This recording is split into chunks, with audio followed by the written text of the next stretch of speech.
Bab 3718. Tidak masalah jika mereka tidak mengerti. Apa waktunya memang sudah habis. Ini bukan jebakan lain dari Master Qin, kan? Pangeran kedua tiba-tiba menengadah ke langit, ekspresinya tidak menentu.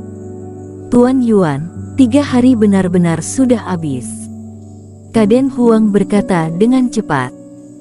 Adapun yang lain, mereka menjadi waspada dan menyapu lingkungan mereka dengan sungguh-sungguh. Jangan berpikir yang tidak-tidak. Memang benar-benar sudah berakhir.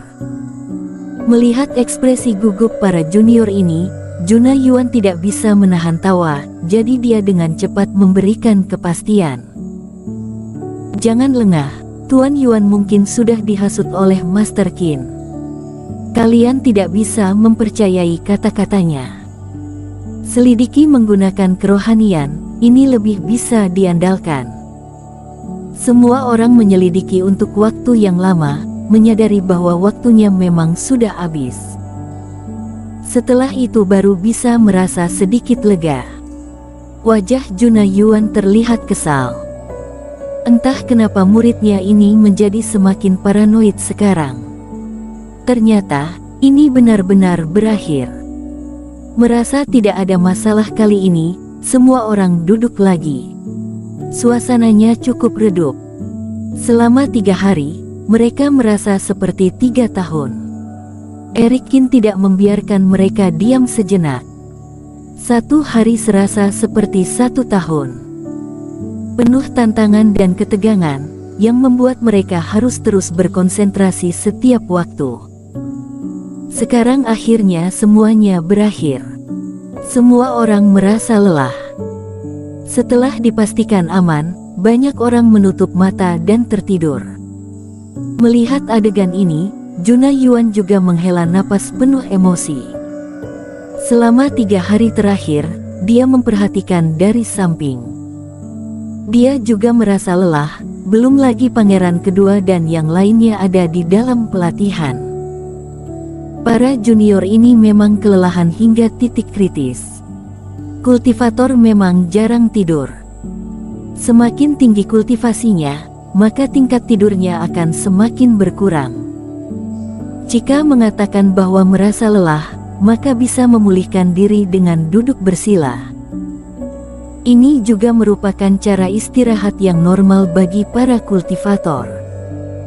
Namun jika terlalu lelah dan benar-benar menguras energi spiritual dan kerohanian, maka bisa dilakukan dengan berkultivasi. Kultivator biasanya melakukan ini, yang dianggap sebagai tertidur dan beristirahat. Penatua Yuan juga harus istirahat. Melihat pangeran kedua dan yang lainnya tertidur, Eric Qin tidak ambil pusing. Dia bukan psikopat. Sebelumnya dia menguji dan menyiksa mereka karena perintah dari Kaisar Kera. Dia juga pantas melakukan semua ini. Sekarang setelah misi selesai, mengapa masih melakukan hal semacam ini? Adapun Juna Yuan, dia bekerja sama dengannya untuk melakukan banyak hal sebelumnya.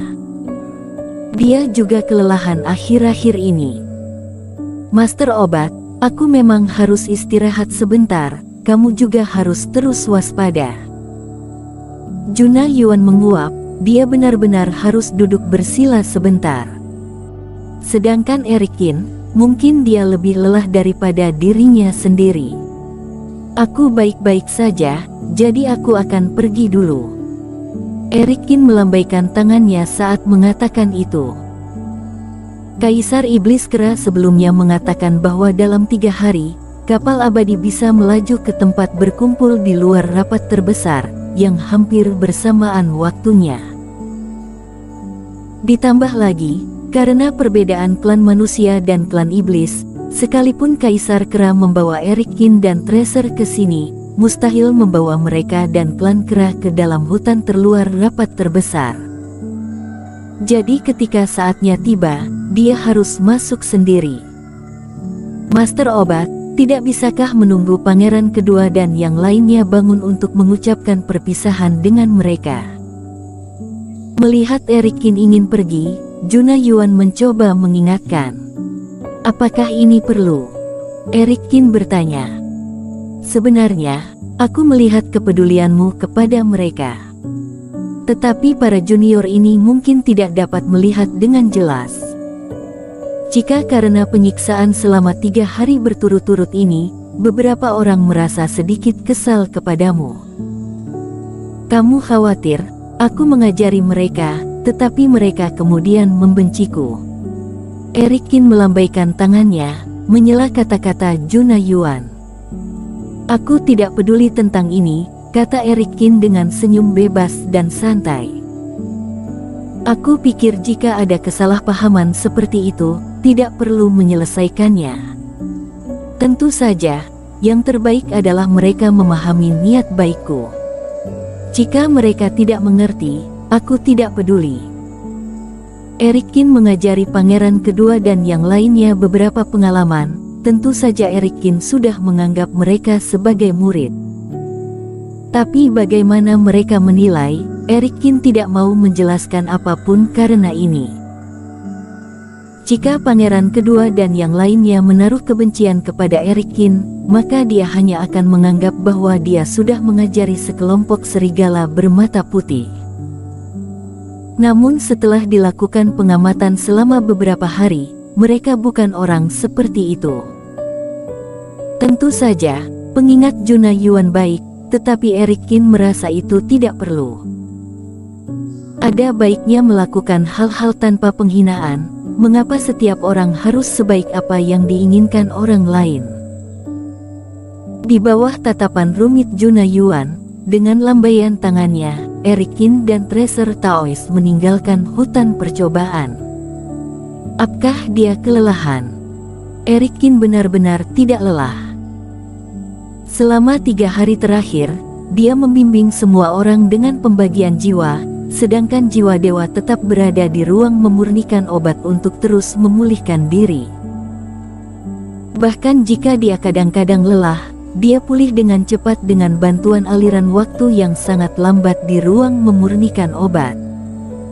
Pada saat ini, dia muncul kembali di kapal abadi. Erikin menyadari bahwa pada saat ini, kecepatan kapal abadi klan Kera melambat. Pada saat kabut putih pecah, ketinggian juga mulai turun perlahan. Sejak menaiki kapal, ini pertama kalinya Erikin melihat ke kejauhan dari kapal.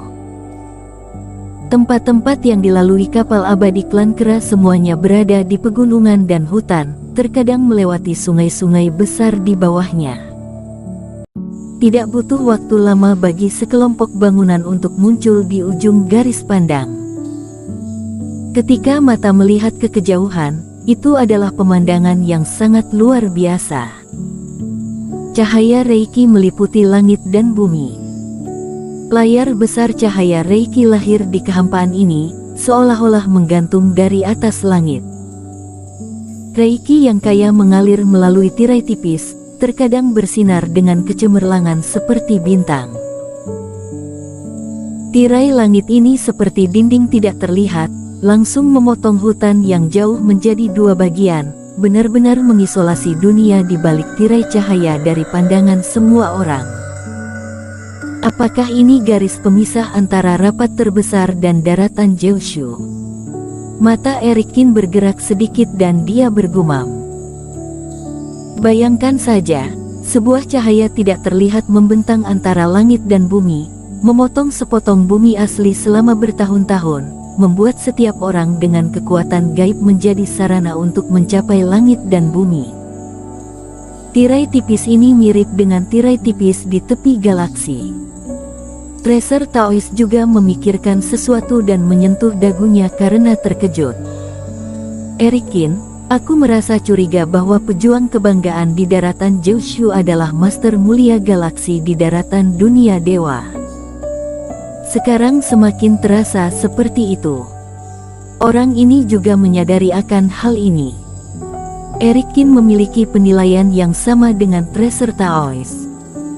Karena dia adalah tetua galaksi, jadi tahu sedikit lebih banyak dari mereka. Namun Tracer Taoist mengatakan itu karena berdasarkan beberapa catatan daratan Jiushu. Tapi Erikin, apakah kamu sudah mempertimbangkannya? Jika keduanya benar-benar orang yang sama, bukankah itu berarti Master Galaksi berasal dari dunia kecil? Mungkin karena bosan menunggu kapal abadi bergerak, Tracer Taoist mulai membuka pembicaraan. Jadi kenapa? Tanya Erikin. Pikirkan saja. Di masa lalu, pandangan daratan dunia dewa adalah bahwa para kultivator dunia bawah menghancurkan kekosongan sebelum memasuki dunia dewa, dan setelah masuk, mereka tidak dapat kembali ke dunia asal. Bahkan jika beberapa master secara tidak sengaja memasuki alam bawah tertentu, mereka akan kehilangan kemampuan untuk bolak-balik ketika mereka kembali, tetapi kita dapat memasuki tempat ini. Bahkan sebelumnya, ada kultivator yang berpartisipasi dalam galaksi wilayah rahasia yang berhasil masuk. Bersambung.